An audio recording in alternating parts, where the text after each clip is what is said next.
सभा में farmer bill को लेके बहुत ही कहा सुनी हुई है। अपोजिशन पार्टी भी वेल पे आ गए हैं। डेरेक ओब्रायन जी भी देखे रूल बुक्स को लेके, और आप आम आदमी पार्टी के आप लोग की ओर से भी सर इसको विरोध किया गया है, लेकिन राज्यसभा में ये बिल को आज पास कर लिया गया है। क्या कहेंगे? देखिए, ये फार्मर बिल नहीं है, ये फार्मर्स के डेथ वारंट पे मोदी सरकार ने साइन किया है। ये फार्मर बिल नहीं है, ये किसानों के पेट और पीठ दोनों पे लात मारने का काम मोदी सरकार ने किया है।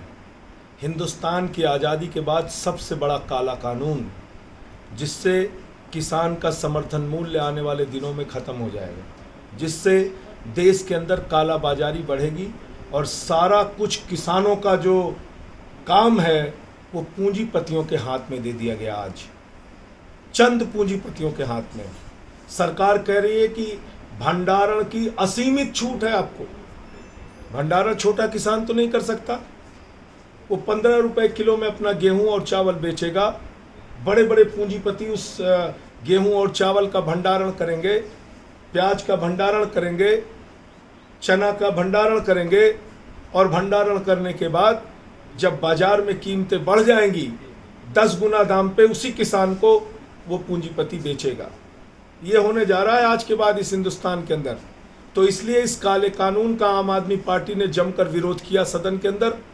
आज मार्शल लगा के इस सरकार ने सांसद सदस्यों के साथ हाथापाई और धक्का मुक्की कराई। तानाशाही के दम पे ये कानून पास कराया गया, काला कानून। आज ये सदन के अंदर सांसद वोटिंग मांगते रहे, कभी आज तक इतिहास में ऐसा नहीं हुआ, वोटिंग नहीं कराई गई। और पार्लियामेंट को नगरपालिका की तरह आप चला रहे हैं। पार्लियामेंट को आपने बगैर वोटिंग के एक बिल पास कर दिया किसानों के विरोध में, एक काला कानून आपने पास कर दिया किसानों के विरोध में। तो हमने इसका सदन में भी विरोध किया है, सड़क पर भी पूरे देश में विरोध करेंगे। पंजाब हो, हरियाणा हो, उत्तर प्रदेश हो, पूरे देश के अंदर, राजस्थान हो, बिहार हो, हर जगह आम आदमी पार्टी इस किसान विरोधी बिल के खिलाफ आंदोलन करेगी, प्रदर्शन करेगी। और इसके लिए रणनीति बैठकर हम लोग अपने नेता अरविंद केजरीवाल जी के साथ आगे की योजना बनाएंगे। सर, डेरेक ओब्रायन ने एक एलिगेशन लगाया कि उनका कहना है कि आज के दिन जो है द रूल बुक्स में है उसको तोड़ा गया है, जो रूल है, इसीलिए उन्होंने भी उसको वेल के सामने ले गया था। उनका ये भी कहना है कि जो पार्लियामेंट का फीड है, जो दिखाने की बात होती है, आज उनको भी सेंसर्ड किया गया है राज्यसभा टीवी को, और जो स्पेयर्ड प्रोपोगेंडा के तौर पे एक तो मैंने आपसे कहा ना कि तानाशाही और आपातकाल लगाकर अगर एक सरकार काम कर रही है, उसको नियम नहीं फॉलो करना, उसको कानून नहीं फॉलो करना, उसको संविधान नहीं फॉलो करना, उसको नहीं करना है। और इसलिए उन्होंने ये रास्ता अपनाया, वोटिंग तक नहीं कराई इस बिल पे। आज बीजेपी के पास नंबर नहीं थे, बीजेपी हार रही थी, ये बिल राज्यसभा में नहीं पास होता, तो उन्होंने नया तरीका अपना लिया कि बगैर वोटिंग के हम बिल पास करेंगे।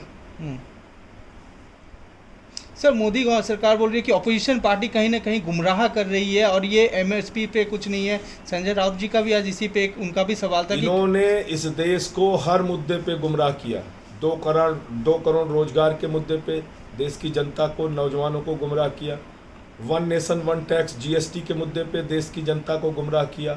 मोटर व्हीकल एक्ट ला के राज्यों का अधिकार छीना, डैम सेफ्टी एक्ट ला के राज्यों का अधिकार छीना। इस देश के अंदर भारतीय जनता पार्टी ने लाखों करोड़ रुपए काला धन लाके 15-15 लाख देने की बात कही थी, उसके नाम पर देश को धोखा दिया। और इस बिल में भी ये किसानों के पेट और पीठ दोनों पे लात मारने का इन्होंने एक काला कानून पास किया है, और आने वाले दिनों में पता चलेगा आपको। तो उनका कहना है कि कहीं ना कहीं 70 साल से सत्ता में जो सरकार थी, उन्होंने किसान के साथ सिर्फ मैनिफेस्टो दिखाया, बनाया, वादा किया, लेकिन बीजेपी सरकार है, उन्होंने बीजेपी सरकार ने बिल पास किया। बीजेपी सरकार ने आज किसानों को पूंजीपतियों के हाथों नीलाम कर दिया। बीजेपी सरकार ने आज किसानों को गिरवी रख दिया पूंजीपतियों के हाथ में, उनकी आत्मा को बेच दिया। तो ये साफ तौर पे दिख रहा है। आप देश में मंडियां खत्म कर रहे हैं, कहाँ जाएगा किसान? उत्तर प्रदेश में, पंजाब में, हरियाणा में मंडियों में जाते हैं किसान, वहाँ पर अपना अनाज बेचते हैं, सामान बेचते हैं।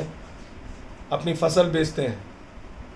आप बताइए मुझे, एक ऐसा काला कानून आप लेके आ रहे हैं जिससे देश के किसान का जो मौलिक अधिकार है वो आप खत्म कर रहे हैं और चंद पूंजीपतियों को फायदा पहुंचाने के लिए काम कर रहे हैं, इसलिए हमने इसका विरोध किया।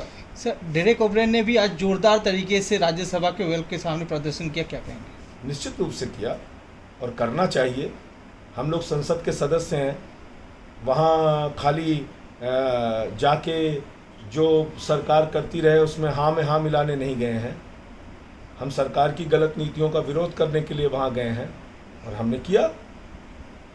सर, आने वाले दिनों में क्या आम आदमी पार्टी किस तरह से इस प्रोटेस्ट को आगे वो अरविंद जी के साथ मिलकर हम लोग आगे तय करेंगे कैसे करना। आप लोग हर राज्य में जाके इस चीज़ को सही तरीके केजरीवाल जी के साथ मिलकर हम लोग तय करेंगे आने वाले दिनों में क्या करना है।